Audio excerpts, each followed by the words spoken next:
எங்கிருந்து நீ வந்தாயோ கோடீஸ்வரா, எங்கள் நெஞ்சினில் நிறைந்து நின்றாயே கோடீஸ்வரா. நிதம் எங்கள் நினைவுகள் உந்தன் அருளலையில் சங்கமம் கோடீஸ்வரா. இது எங்கள் ஆன்ம கீதம் அன்பே கோடீஸ்வரா.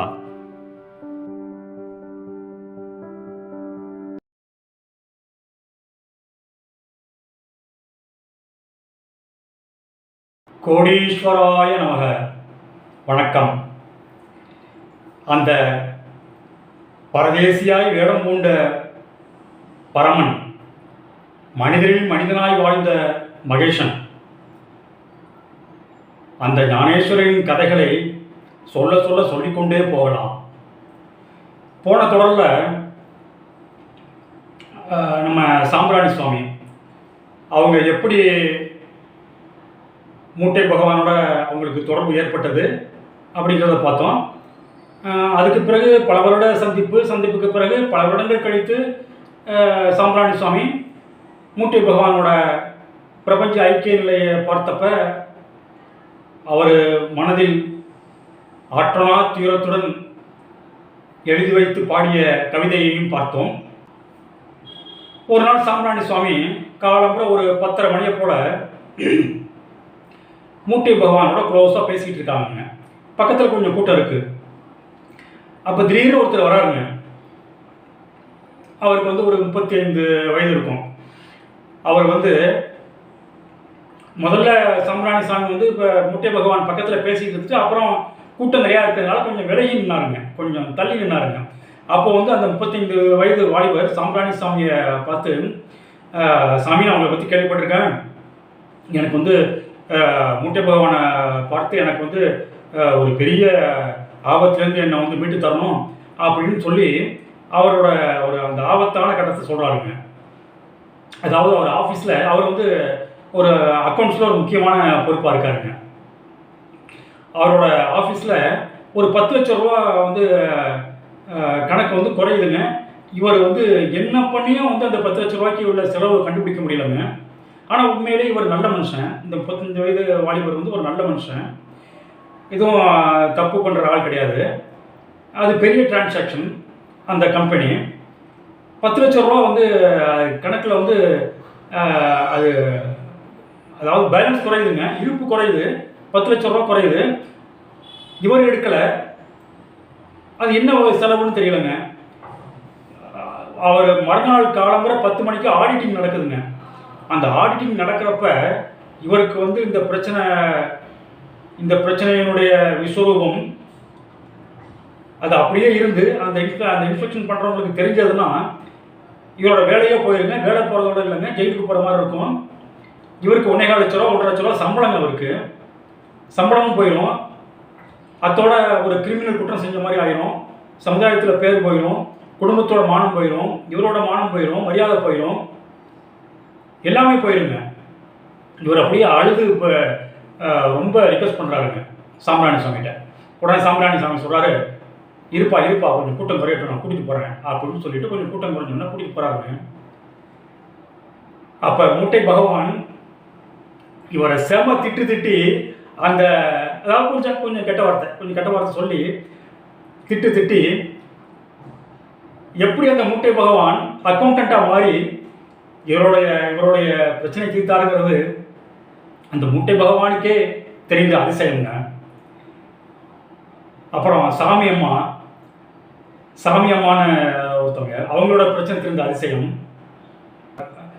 அக்கௌண்ட்ஸில் இருக்கவர் 10 லட்ச ரூபா கணக்கு விடுபட்டு போச்சு, ஆனால் என்னன்னே ஒன்றுமே தெரியல, கணக்கை டேலி பண்ண முடியலன்னு சொன்ன பார்த்தீங்களா, அவர் பேர் பெருமாளுங்க.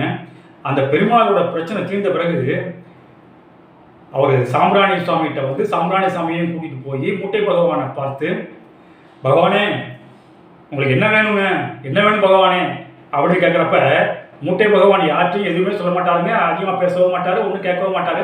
ஆனால் டக்குன்னு மூட்டை பகவான் வாயிலிருந்து, டேய் ஒரு மெத்தை தச்சு விட்றா அப்படின்னு சொல்லி அந்த தச்ச மெத்தையெல்லாம் கூட இருக்குங்க. எல்லாவற்றையும் சாம்பிராணி சுவாமி சொல்லி நாம் கேட்கலாம். வாங்க காணொளிக்குள் செல்வோம். யானவள கணக்கை பற்றி பழனிச்சாமி பார்க்கும்போது ஒருத்தர் வந்தார். கதர் கடை ஆஃபீஸில் சேலத்தில் வேலை வைக்கிற சாமி, ஒரு பெரிய ஆஃபீஸரு. எனக்கு 1,10,000 சம்பளம். கணக்கில் விடுதலாகி போச்சு, ஒன்றுமே தெரிய மாட்டேங்குது. வேலை வேறு 10 நாள் அதுக்கு கணக்கு சொல்லலாம், சஸ்பெண்ட் சொல்லிடுச்சாங்க. உங்களை பற்றி சாமியானை பற்றி கேள்விப்பட்டேன். என்ன சாமி, நான் அவரை கூப்பிட்டு வரேன். சாமி வந்து கிணத்து மேட்டில் கட்டில் படுத்துருக்கும் போது எல்லாத்தையும் பார்த்து எந்திரிச்சு போகிறான்ட்டார். அந்த சாமி அப்படியே கட்டிலோட தூக்கி கொண்டு அந்த வேப்ப முடிச்சு கொண்டு வச்சாச்சு. வச்சோடனே பகவான் இந்த மாதிரி உட்காந்து ஒரு புகலை எடுத்து வாயில் போட்டு, அப்போ அந்த பெருமாள் கதற்கடை ஆஃபீஸரை கூப்பிட்டு போய் பின்னாடி நிற்காச்சேன். சாமி தான் இப்படி பார்த்தீங்கன்னா நான் குண்டியாக வலிக்கினார். சாமி பிரச்சனை தீர்த்து வச்சுனேன். பெருமாளை கூட்டிகிட்டு நான் கிளம்பி திண்டுக்கல்லாம் போயிட்டு அவரை அனுப்பிச்சி விட்டேன். மறுநாள் ஆஃபீஸர் கணக்கு பார்க்கும்போது ஒவ்வொரு கணக்கு நோட்டுக்கு 2 லட்சம் 2 லட்சம் 5 நோட்டில் 10 லட்சம் வந்துடுச்சு. மறுபடியும் என்னை வந்து சதிக்கிறார் பெருமாள். சாமி கணக்கில் வந்து எப்படி இருந்துச்சுன்னு தெரியல, கணக்கு சரியாச்சு. மறுபடியும் கூப்பிட்டு பவாட்ட போகிறான். பவான் கட்டில் உட்காந்துருக்கார். பெருமாள் போய் கேட்குறாரு, சாமி இந்த மாதிரி உங்களுக்கு என்ன சாமி வேணும்? ஒரு மெத்தை வச்சு குரானார். மெத்தை தச்சது தான் இன்னும் இருக்குது, கொண்டு ஒரு காட்டுற பாருங்க. அவருக்கு வந்து மறுபடியும் வேலை கிடச்சி மறுபடியும் பாரின்னு இருக்காங்க. ஐயா அவரோட தீவிர பக்தர் பெருமாள். தீவிர பக்தருங்க யார்? பெருமாள். இன்னமும் அவர் வந்து கணக்க முடியாத வந்தார்னா ஒரு வேட்டி துண்டு கொண்டாந்து கொடுத்துட்டு பார்த்தோம் அவர். அதுக்கப்புறமா பழனிசாமி வந்து சாப்பாடு வர பேப்பர் இருக்கா காய் இருக்கா போகுதா அப்படின்னு போய் பழனி போய் சாப்பாடு வாங்கி சொல்கிறேன். வாங்கிட்டு வரும்போதுங்க நான் அப்படி போயிட்டு அப்படி வந்துக்கிட்டு இருந்தேன். இப்படி நடந்து இப்படி வந்துக்கிட்டு இருந்தேன். இந்த பால் கரைச்சாலையை விட்டு இங்கே முக்கு இப்படி வந்துட்டேன். வந்தோடனே சாமி இந்த இப்படி தான் உட்காந்துருந்தார். உட்காந்து புத்தகத்து உட்காந்து வேறு என்ன 10 ரங்கா அவனை அந்த சாம்பிராணி போத்தோட அப்படியே திரும்பி பார்க்க அவனை கிட்ட வந்துட்டேன். சாமி சொன்ன வார்த்தை, அவனுக்கு 2 அப்பளம் வச்சு சாம்பார் நிறைய ஊற்றுறாங்க. அது ரெங்கே கேட்குறேன், என்ன சாமி சாமி உங்களுக்கு இன்னும் 2 அப்பளம் வச்சு சாம்பார் நிறைய ஊற்ற சொல்லுவேன். உங்களுக்கு தெரியப்பா வையப்பா 2 அப்பளம் நொறிச்சு சாப்பிட்னேன், சாம்பார் நிறைய ஊற்றான். சாமி உட்காந்தவங்கள ஒரு வாரம் பார்த்தாரு. பார்த்தவனே ஒரு வாரம் பார்த்தவன ஒரு சூறாவளி காற்று வந்துச்சு. ஒரு மண்ணு கூட சோத்தில் விழுக வரலவாயே வர வச்சுட்டாரு. அடர்ந்து பார்க்க வச்சுட்டார். அந்த இடத்துல தான் திருச்செங்கோடு ரோட்டில் காட்டுப்பாளையம்னு ஒரு சாந்தி அம்மா, அவங்களும் அந்த இடத்துல இருந்து உட்காந்து அவங்க சொன்னாங்க, சாமி சாப்பாடு வாங்கிட்டு அவர் சொல்லும்போது உங்களுக்கு 2 அப்பளம் வச்சு சாம்பார் ஊற்றுனா அப்போ தான் சாமி அவங்க பக்கத்தில் நான் உட்காந்துருந்தேன். அந்த அம்மா வீட்டில் நான் தங்கியிருக்கேன். அந்த அம்மா சொல்லிச்சு, ஒரு மண்ணு கூட சோத்தில் விழுக சாமி வரணவான்னு வர வச்சுட்டாரு.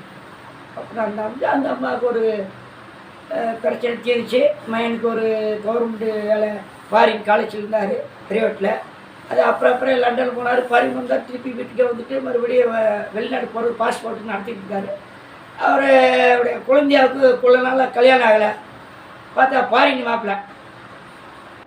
அந்த வெளியே பைத்தியக்காரன் போன்று வேடம் கொண்டு தன்னுடைய பரமன் என்ற ஸ்தானத்தை வெளியே தானாக தெரிவிக்காமல் மறைத்து கொண்டு வாழ்ந்த அந்த பரமனை அனுபவித்தவர் சிலரே.